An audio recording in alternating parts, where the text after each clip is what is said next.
Proverbs 20:11. Even a child is known by his doings, whether his work be pure and whether it be right. The best way to read a man is by his actions, not what he ponders and writes in a resume. To emphasize the importance of our reputation, we but look no further than a child. We know them by their behavior.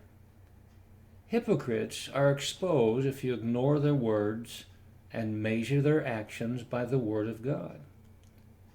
Our consistent works are a judge of our character. In Proverbs 20, verse 6 says, most men will proclaim everyone his own goodness, but a faithful man who can find? Note how Solomon measured men.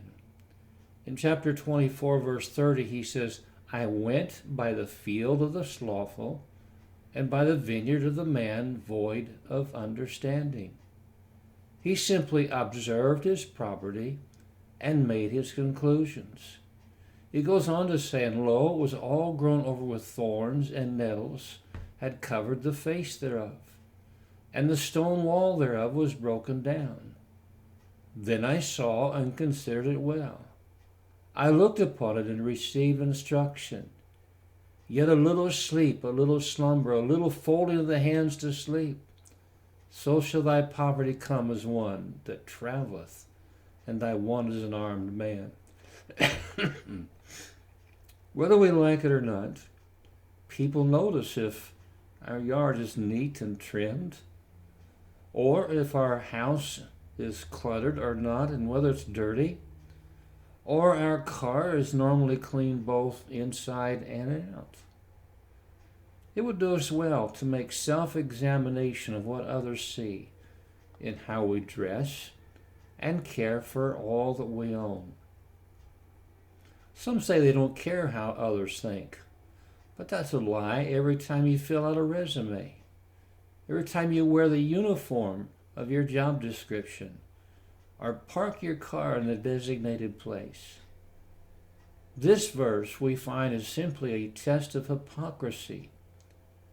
David knew the dangers of having pretenders around him.